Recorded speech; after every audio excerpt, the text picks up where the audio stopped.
Dramati hariya ntiyari umuntu yagize ati ndabivuga bashake banyanke bashake banyice se kajya kantu muhora mumvuga ngo ushaka unyice abashake banyice kajya kantu ujya ni keza bashake banyice reka nabivuge n'ubundi bashake urumva hari gihe ari ibintu ubuvuze ukuri kwinshi avuga ati yamara hano hano ese ngewe kubwira ngo tukwice woza ariko no woza ahubwo ndiruka hamwe kare ariko no tukiri abana ushaka kugwana n'umuntu wamubwira ngo ntangura nawe naragutera ikintu bita avance odi ibyo bintu biraca ntuzonabikore wa muntu we ye nk'ubuje nkaje wibeshe nuko nyene ubu kugwana byaheze nta bantu bakigwana vraiment oya ubu habaye ikosa witura ubutunga cyangwa magahamagara abagabo bakabibatunganiriza ngo ntangura mugiye kugwana ntibibaho ngo ntangura nawe wibeshe ukavuga ati ntangura gaca gutera uruntu gacupfa ahubwo ibyo bintu muzona vyirinde byo kuvuga ntangura yuka kimbia gose bikomere uhagarare reka shobora kugutera ikintu kiremereye kumva umutwe uri kurazengegwa wewe ni ucuja mu bibazo yes Dramati rero ntiyari umuntu yavuga ati ndabivuga ashaka banyice kuko twese turabarundi twese turabiwacu twese turiko dupambanira umuziki w'u Burundi reka ndabivuga Dramati yatanze ubutumwa ko yatanze ubutumwa ku bantu bose bari muri entertainment ese ubwo butumwa yatanze n'ubwa ese Dramati ubwo butumwa buragenda burashobora kumvigwa ese ubwo butumwa yatanze kurashobora gutanga ubutumwa bukaba bwa vrai abantu bashobora gutahura canke bukaba ataribwo ese ubwo butumwa Dramati yatanze n'ubwa mbega buraza kugira ico buhindura Mr. Fulgence ubutumwa bashobora kugira ico bihindura ariko ni navyiza kubera ko bitanga message ikomeye cyane abantu bakayimenya murabizi tuguma twidoga ngo ibi nibi bifira hehe muri music industry kabiri gatanu ndwingo hano harimo ibibazo umusore ahisemo kwirekura aravuga ati nyabona bino bintu none tuzobihora gushika ryari tuzoguma duhoze buri gihe bizoherera he nitwaguma duhoze cyumva yuko kwemera kabivuga abavuga ati reka ndabivuge bavyumve kuko benshi bavyirengagiza bavuga ngo ntavyo bazi ibyo mvuga ndaza kubirenza ko mu nyuma nutumwa tari bugufi ariko ndagira ngo ukunda umuziki w'u Burundi ubwumvirize neza kandi witonze kugira ngo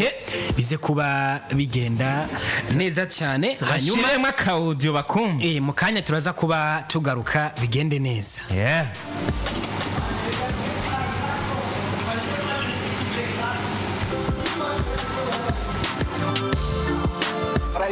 cyane bashaka banyanke kubera ko n'ubundi tutavugije ukuri tuzokusanga nyene dukeneye buri munyagihugu ari mu muziki yumva ko akunda umuziki w'u Burundi w'umusirimu entertainment y'igisirimu dukeneye amahera yo kuriha umuproducer amahera yo kuriha umudirector amahera yo kuriha umujournalist amahera yo kuriha umuvideo queen dukeneye amafaranga apana yo kuriha video iri kuri niveau apana niyo mu Burundi apana niyo muri East Africa kuri niveau wiyumvire ku niveau y'isi yose arumva ntidukeneye kumenya ibyo bintu aho bizova ayo mafaranga hazova nico kintu dutegere niyo task twe dufise nk'aba artists dukeneye kwiyerekana kudandaza image yawe muri society uyidandaza gute est-ce que ukora utanga imfashanyo kangahe ufasha abandi urumva abantu mugendana bari ruhande yawe benshi bakuvuga gute babamamariye iki urumva kubera ko nivyo byubaka umuntu mu mitima y'abandi bantu nivyo bizotuma vyerekana abartiste duko turashigikira barafise ikintu bamariye society urumva hari abanyeshuri benshi hari abantu bakenera ama aid mato simaka uri mu boss mugende mukora ibintu byatanye gira ama geste yerekana yuko uri muri society abo bantu bariko baragushigikira batagushigikira kubusa kubera ko nimwe bizoca bi creating kwa kundi wumva turabafasha mu gatwe ntaco turonka nimbwa bajya basani sizosubira kuja mu concert yabo no bizo creating kumva yuko bariko bashigikirana birahura it's a bond urumva tukaca dukenera ikintu kimwe tukaca dukenera ama radio ama television bashira imbere umuziki kwanza w'u Burundi, bashira imbere the entertainment y'u Burundi n'abarundi muri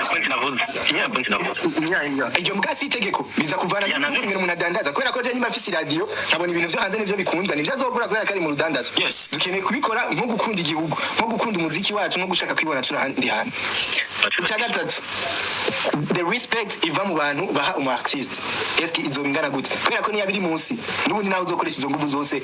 uzokwisanga handi nyene. If people they don't respect you as an artist bakagushira muri cadre bategerezwa kuba urimo, it's not gonna happen. Nyimba je nshobora kuza ahantu bakambona nk'umuntu asanzwe ni kuvuga ndasanzwe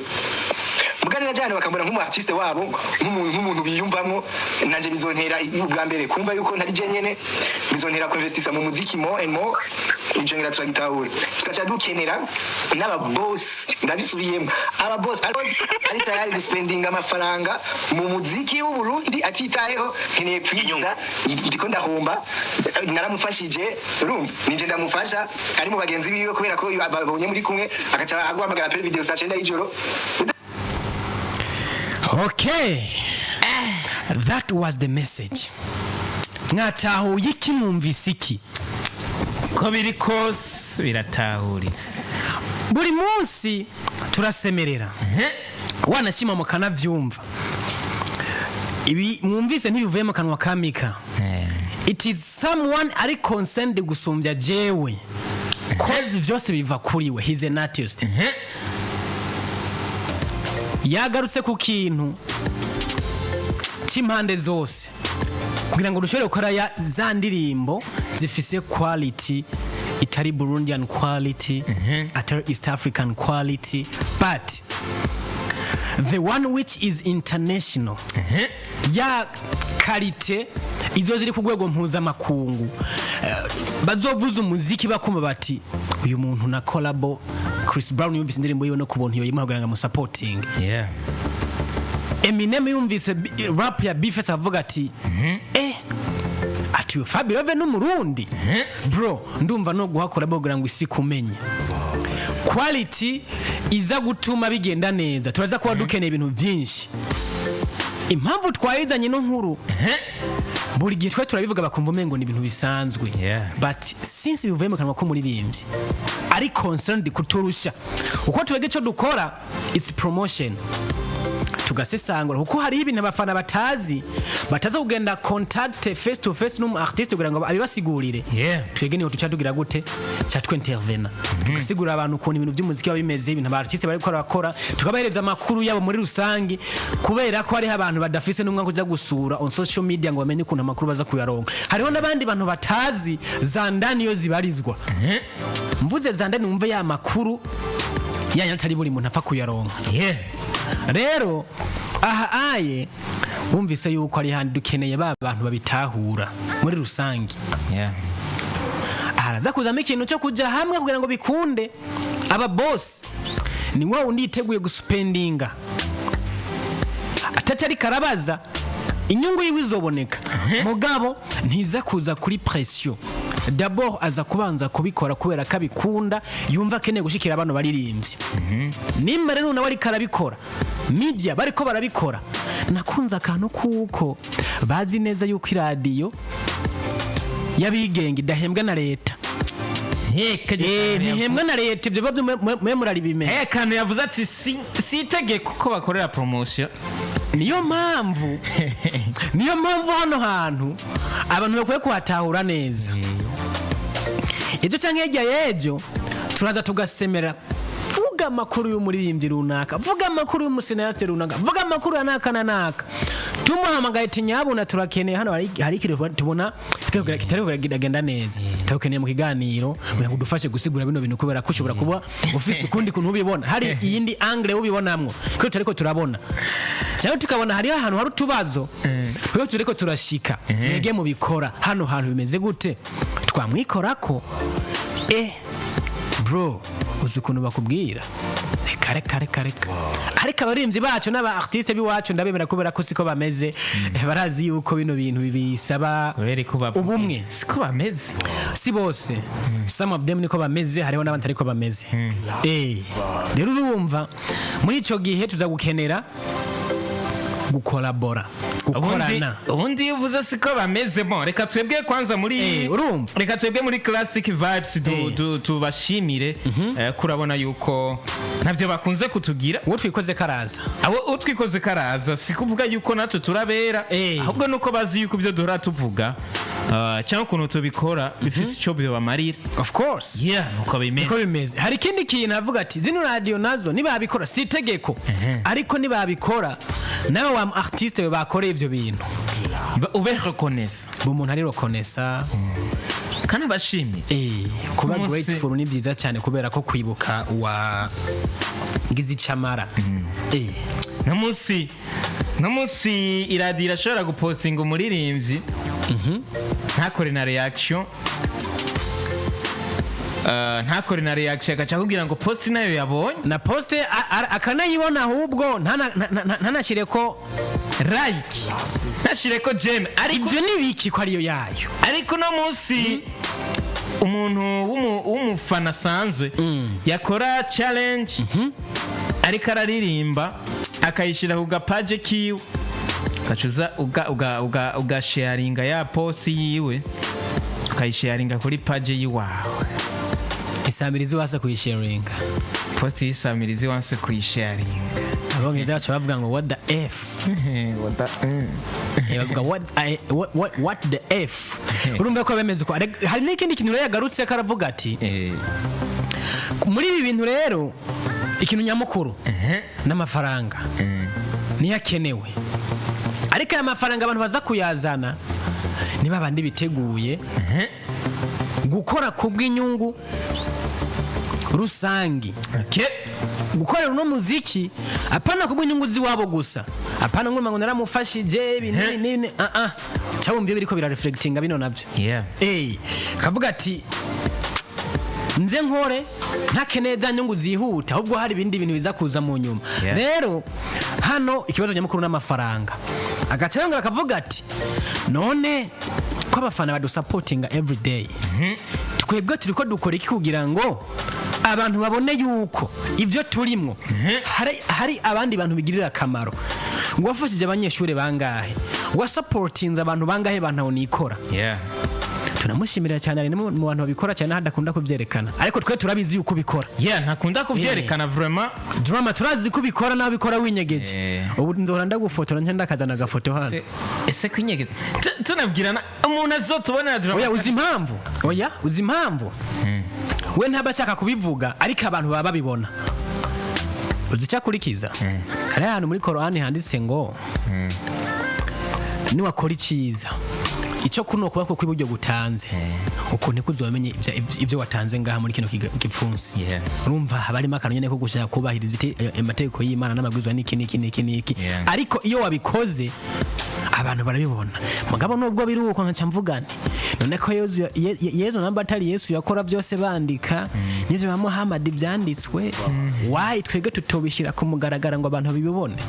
gacu usanga biraza kuzana iyindi debate ikomeye cyane ariko muri makubutu mwatanze nubwo abatahura mwatahuye turagerageje no kubabwira ibindi bintu hambavu yabyo ariko kandi hari nakandi kantu bano baririmbyi bacu bakwiye kumenya hariya kuri TikTok iyo hageze kuri live hari igihe bacisha mugasanga barengereye bageze no mu bindi bintu biza kubamara amaza ibaze barigengesera yakoze agakimbwira oya ako tubahe umbe abantu bacu oya twe tuvuga amakuru na umbe yadutanga barabizi ariko rero gusa ubwo akunda kavuze kugira ngo barabe baze barigengesera cyane uno munsi hari ikintu kiriko kirakora ko umuririmvyikazi Mokenzi kubera ko yabaye umuntu w'umuceleb yerekana byose online kuri social media icyo bundi habaye ikibazo warakimenya reka ntuvuze ko ushaka ko tubaka nabonye agafoto kaguma gasirikira gacafye ko muzinga ariko kajya kantu ko oya kajya ko muzinga tukihoze kuko zijya zari intete z'ipirawo yaguye kuri supla kakantu bashira musi y'isahani ku meza ahubwo wafashe zijya foto ninde kuko Mokenzi rero ntazi ngene zasohotse zijya zafashwe n'abapaparazi oya none ariko Mokenzi yari posting ijya foto iyo yapostinze we sijya yarayipostinze kuri start Mokenzi iyo yapostinze akora post n'ifata akayishyira ku mugaragaro ariko izo zindi zozo zafashwe n'abandi bantu zari foto zitatu angles zitatu zitandukanye hari n'abandi benshi baciye batangura kubiduga ko bakora mariage ngo mugabo ngo gute ngo bajya muri restaurant urumva usanga byazanye ni polemique ndende rero nje ndakubwira nti nko mu public figure wari we wese wherever you are biraza kujana nakakano ko TikTok nako ndavuga be careful witondera ibintu uriko urakora uzuraraba ntiyagira ahantu baza kugufatira kubera ko bino bintu birasaba ubwenge bwinshi ibintu turimo birasaba ubwenge bwinshi nk'ubu wewe baza ngo ushobora kwihagarika ku nzira wakunda uhagarara ugacudungereza ariko agapici ubona ngo nukuri wisanga timwamubonye mu mesha makuru rero ngaho ikintu mashatse kubwira abantu seba mesha makuru gusa uwo ari we wese uri menya uhereza agaciro ibintu byose tuvuze kwihagarika ku nzira nihagarika ku nzira ntuzobuhaye agaciro ibidukikije bibuke yuko bijya bintu ugize bishobora guteza ikindi kibazo nk'ingwara zitandukanye cyo gituma ibintu byose hari kugendamo gahoro garugira ngo hatagira ibintu za konona wari uzi ngo hari ibyo uri kurakiza nako bimeze Mr. Fulgence tukiri kuri iyi nkuru ya Dramati kumbure twese twama twabivuze twama twabivuze kenshi tuvuga tuti kugira umuziki utera imbere birasaba ikiniki kabisa ikintu yavuze kwanza cy'amafaranga ikintu kwanza abantu bakimenye umuziki atamafaranga ushiramo n'ibikunda nta na hamwe wopfugeze rero cyanumvira impuwe aba upcoming ariko nabo ngo ntayo bafise ariko tugiye kuraba mbega Dramati yavuze umuziki bawushire mu mafaranga muri kote izahe kugira umuziki utera imbere umuziki wawe ese amafaranga yawe yashira rega rero n'abatazi aho bashira amafaranga mu muziki amafaranga kuko umuziki ugizwe n'amaparti menshi akenera amafaranga ikintu cya mbere yahereye ko yahereye kuri quality iki nicyo kintu cya mbere cyo kwemvera mu gihe ufise impano nimba ari yijwi ntuza kuronka umwanditsi mwiza udafise amafaranga kubera ko it's gonna cost you biraza kugusaba kumuhemba nimba naho urashobora kugira talent kaba ushoboye kwandika mugabo utazi melody nziza nza kuyitora gute ugasanga urazi kwandika ufise n'ijwi ryiza mugabo melody biracakugoye kwa producer kugira ngo aze gukora ibintu bizima muraza kuba mujamwo fresh hano hagati yavuzemo ikintu cyo kwitanga hazamwe n'aba producers bine bintu birabaraba aba producers benshi kubera ko bamwe musanga ari n'abaririmbyi uramuzanye n'amafaranga ukorera indirimbo gacamva ati no ndirimbo no ijya copy hano cyanye Fizo Sad B cyangwa undi murenze akazi yaransabye indirimbo imeze nk'uko iyi ndagihaye ese uruziki n'ikindi kibazo kihari no musi n'aba producer basigaye arabaririmba nico ndiko ndakubwira utwaye indirimbo nziza akumva ka lyrics gakaze petit awe ndakuriye avuga ngo imashini yarayiriye ntacyo umugira harakarorero ufise naho mugabo rero harakarorero ufise byabaye kamwe mubiri ni kare njo gituma hano hantu ubundi tubi producers ndabizi ko mutwumviriza please baratwumva do work for the industry mugerageze mukorere industry mbonye commentaire ya nshuti ya bose avuga ngo Dramati is so intelligent mu bantu intelligent Dramati sana gusa rero ikintu nakunze this time around Dramati karagaragaza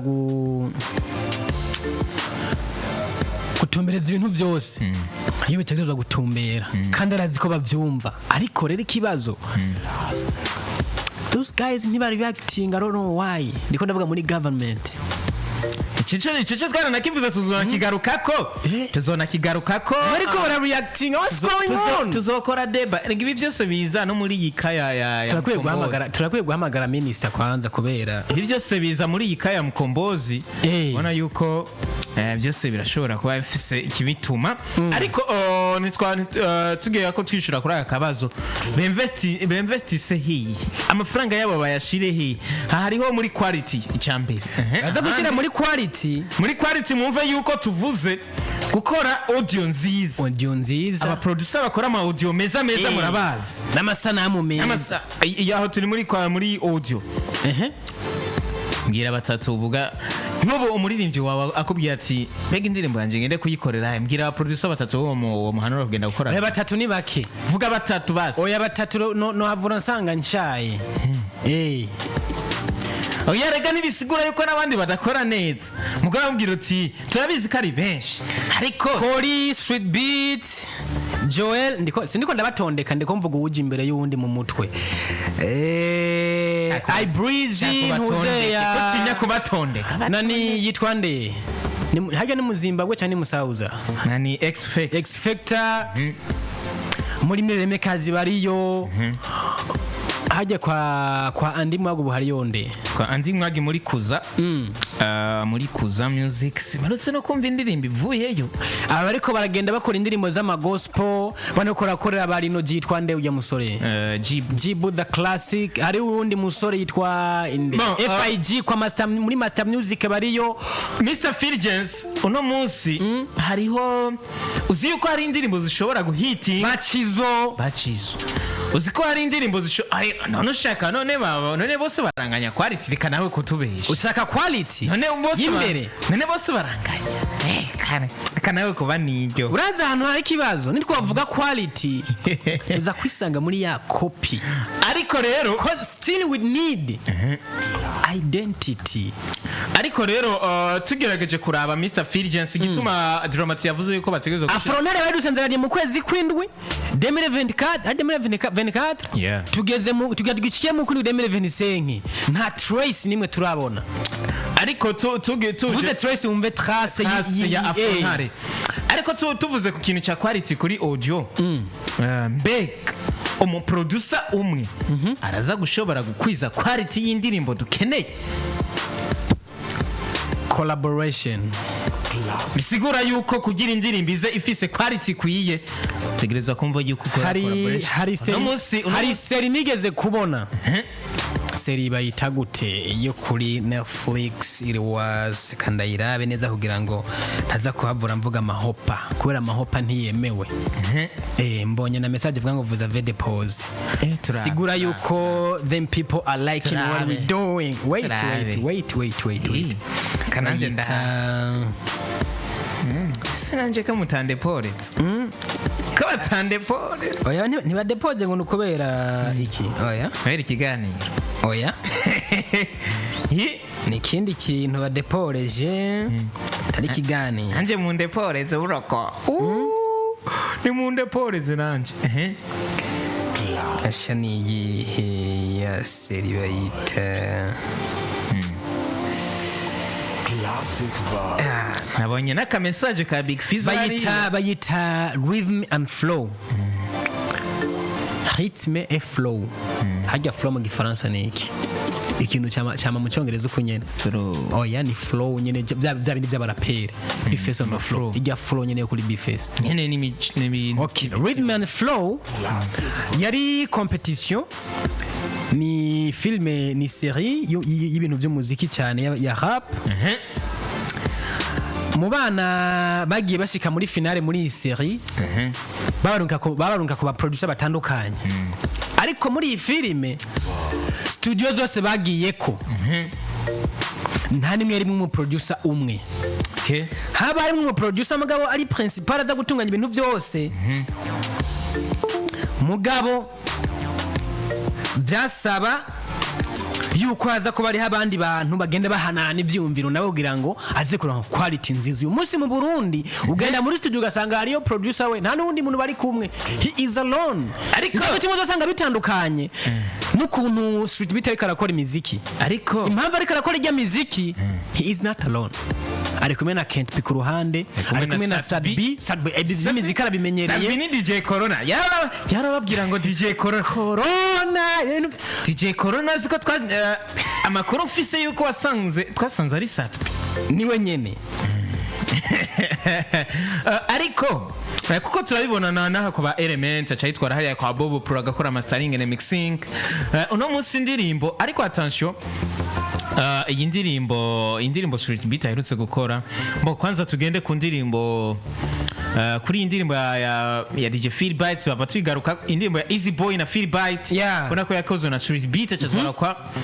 acatwara kwa Factor barakora ubona ko indirimbo nta gaso yakozwe na One Way baca batwara kwa Factor akora mastering na mixing hari n'igihe bose bakoze byose bari kumubwira ngo bagende bahanahana mayide haze ikintu kimeze neza kuko urumva yuko rero hano twe kimwe mu bibazo dufise ni iki ntutiriwe abantu dukora ibintu turikunze no turiko tubikora dutegereje ikintu runaka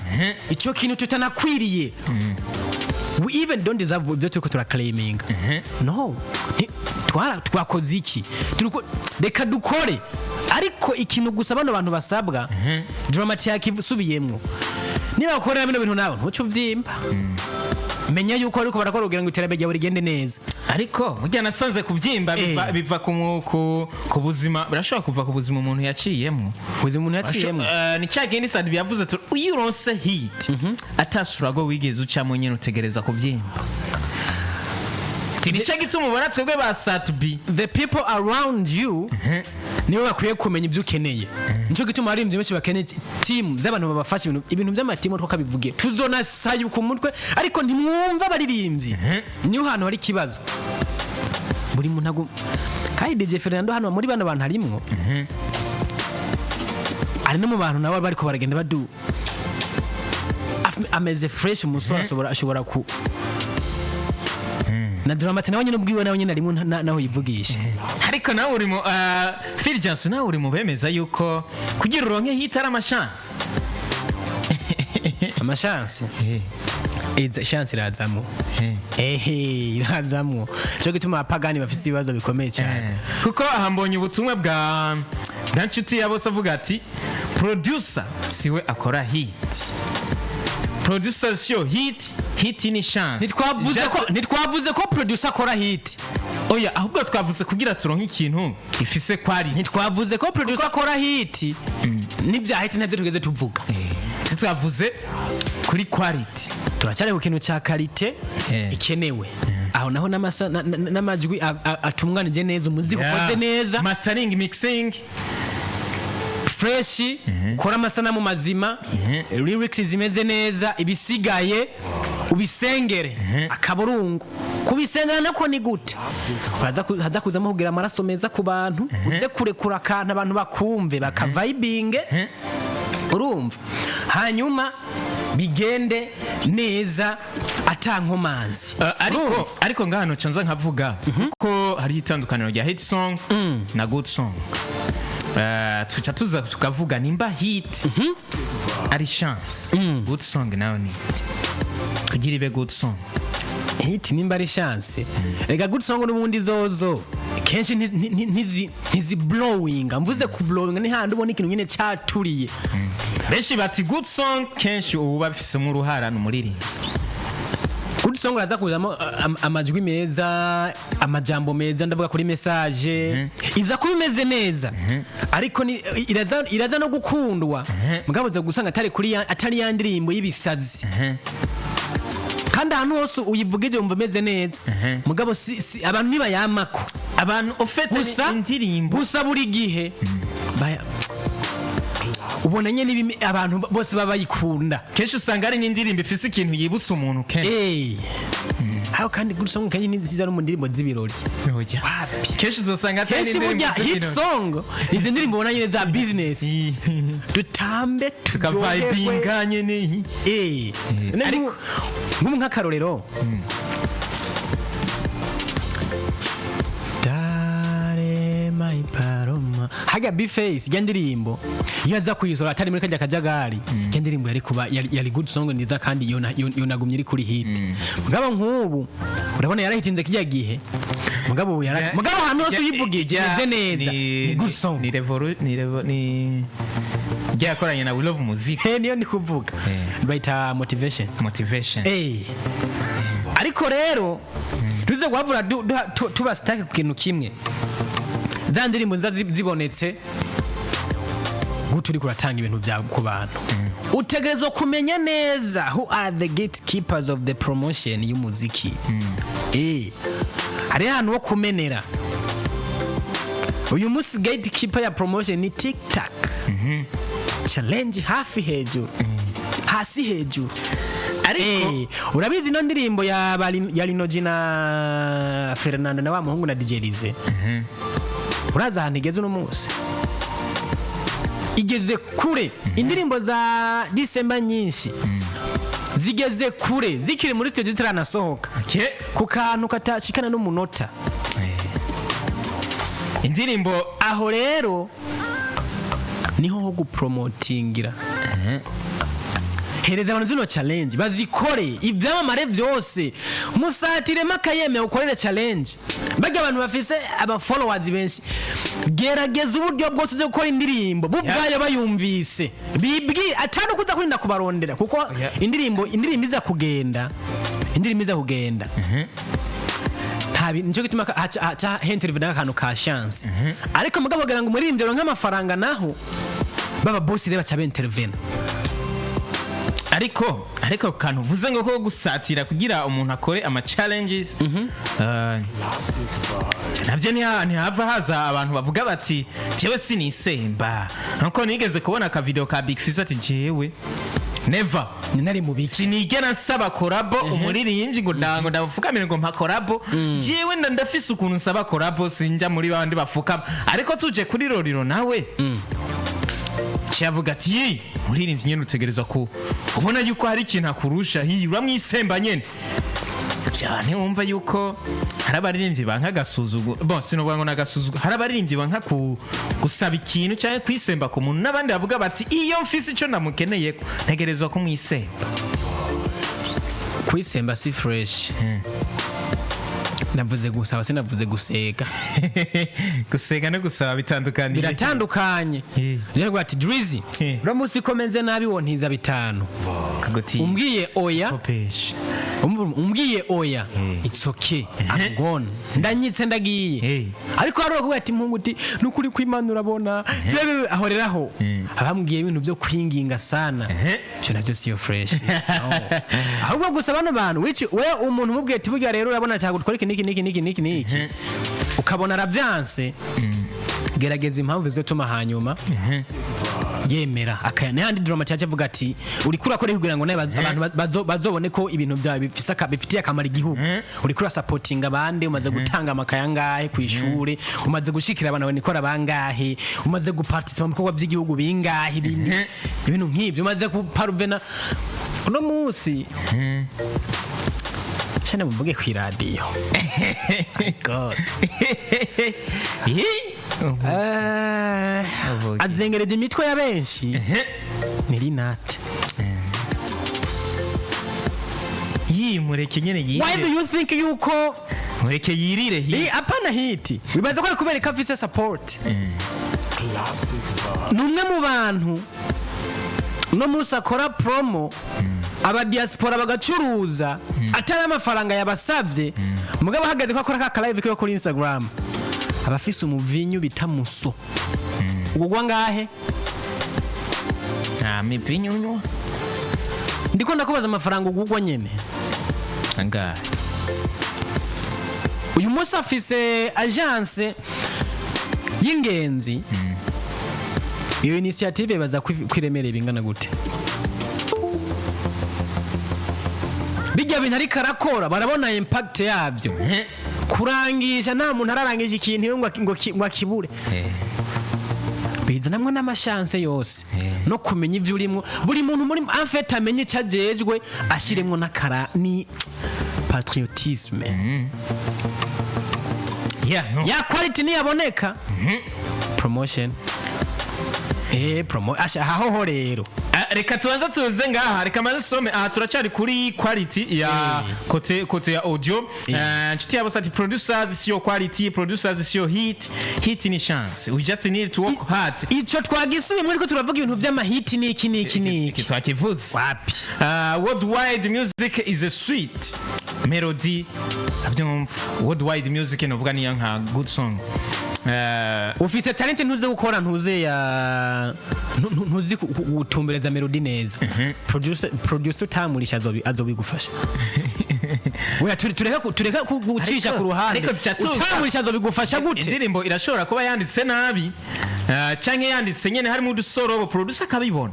ahantu harimo udusoro wamurishe Menshi arashobora kugukosora akavuga ati ahagira ukugira watanze makavuga ati bihere ngende ivyonderayo chakintu akubwira ko investisa gushika amafranga money yo bona yuko estukiza akora quality ariko hit nyinshi ni za Diamond Mario akora hit na quality isanzwe estukiza warabizi yuko nazijya ndirimba akora umuntu akora mastering na mixing ari rise nico gituma twababwira ati aba producer bagerageza gukora ama collaboration ariko byose bivana n'imitahe watanze kugira ive hariya kwa nake cija hariya kugira ngo zomba kore na rise ashire mu kuboko uza amafaranga monda bayashizemo mureke ivyo bintu Eden connections z'ama collab tugareko kwa Big Fizzo we be talking reality. I remember umuntu yigeze kuntera inkuru kubera ko ibi bintu by'imiziki wacu utagiye uratohoza umenye ukuntu byagiye bigenda no wosanga bariko baragenda baguhenda ngo urumva ngo naka ngo njo gituma n'abantu bafise ikibazo ku bintu by'ibiteramo turafise ikibazo gikomeye cyane hari n'abandi bantu badutereranye muri industry hawa jamaa wa Buyenzi kama nimba bafashwe nibiki I don't know oya ariko ico novuga kuri aba bajama umuziki w'uno munsi ni business ni business nyene umuziki w'uno munsi ukogwa niki twako turavuga ko investisa ariko ndakubwire Mr. bare investinze abaririmbyi baca barabadeseva nico kibazo Mr. Fijes tuvugisha ukuri n'ukuri byari bigoye ntivyari bigoye jewe ndasha ariko turabye ndiko ndaza ndiko turaza kwa Fizzo kugijanye na connections Big Fizzo ari umuntu yo chirinzira abandi baririmbyi benshi yaratembereye henshi this guy is very intelligent afise ubwenge he knows what he's doing ariko hari ukuntu nawe ashobora kuba yaragiye aracika intege agacazamo kakanu drama no kwa doha debate ikomeye cyane turaza kuba tubigenza gute urumva haraza kuzamo akantu kwa kuntu abaririmbyi ukora ibi no bagapindisha uko agacazamo kakantu kuko ari wa muntu aza kuza gusupporting uno muziki kubw'urukundo rwa industry atano gushaka inyungu zihuta ariko ibyo ntibiri ngaha mu Burundi honyene Mr. Fijes rafopase nabonye ikigano cha Diamond Platinum avuga ati meshereza mijewe bamubaje mbega barigeze guca mu masuragozi kwa jewe surago naciyemwo iradio zose zaranyugariye umuziki baravuga ko batamvuza ego ico nakoze sinacitse intege ahubwo naberetse nuguruye radio yiwanje kandi no munsi yo radio ifise power ifise inguvu si dance isuvuze ngo Big Fizzo yaracitse intege none ucitse intege mu gihe akazi aba ariko kazi ukora kakugaburira ego ucitse intege wumva ko cubaho gute ubwo nico nyene ndiko ndakubwira rero nizica tugaruka handi cyo usanga iyo adacika intege kubera ko azi kuntu bino bintu byinjiza yari kurondera aba boss akabereka dukoze ukunuku rizokungukunuku hanyuma za connection z'abantu bagiye bamenyana zari gutuma habaho impinduka muri industry kubera ko no munsi new generation struggle bariko barahura nazo sibo baziteye zatewe nabande nabakuru ba kubera ko ariko Sadbi yavuze ati uno munsi aba nouvelle generation nta struggle bariko baracamo kuko nta struggle bariko baracamwo struggle bari gucamo twebwe twaraziciyemo kandi hariho struggle twaciyemo twebwe bitokunda ko nabo bagaruka kuzicamwo uza amafaranga urenje abarundi baronka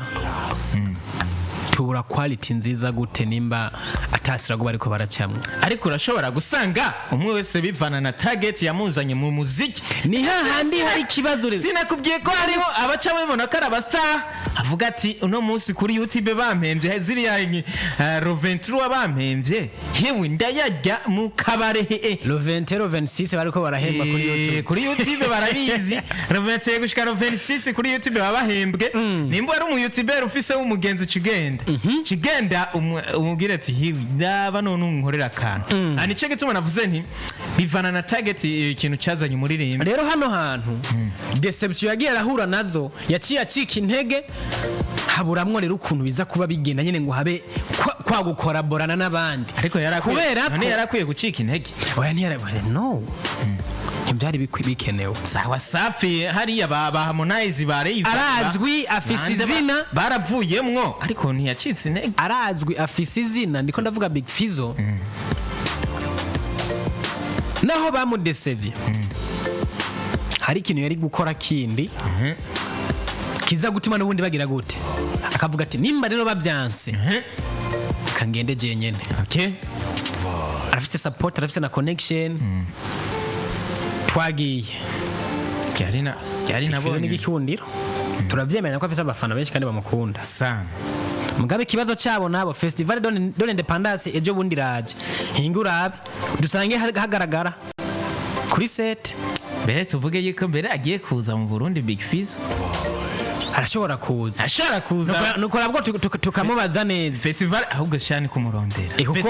ejo bundi festival independence yaravuze rafuye ryari kuri live ati izobandanya ariko avize n'imyidogo yuko badashiramo amafaranga urumva n'ubundi ya mafaranga nunza aza kuguma garuka aka kantu rero n'ubundi reka tube turagasimbe tubandanye nande makuru yacu ko nitwohava ariko mwumve yuko bisaba ko investisa ahakenewe amaye ko investisa hose kugira umuziki wawe utere imbere ushire y'amafaranga maze ibintu bigende neza ni Dramati yabivuze suko afise Menshi nawe nyene yateye imbere mumubona yaduze yatanguriye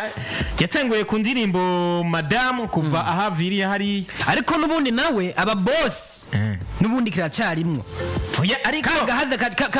kabanyamafaranga karacyarimwo umupeteri karakora cyane mugaba they act nkukumengo ntarakime babona amusisi ndigera mbona ngo Dramati ni brand ambassador wa company yini ese yo babankira canke ni babona barakora bari kumwe na Sadbi hariya muri bet muri 1xb bari kumwe na Sadbi kandi bagaya bazima tunabashimire batunza abaririmbyi benshi hano mu Burundi impamvu bona banatuvyimbako ari hano harimo kantu se wabonye hariya kuri Facebook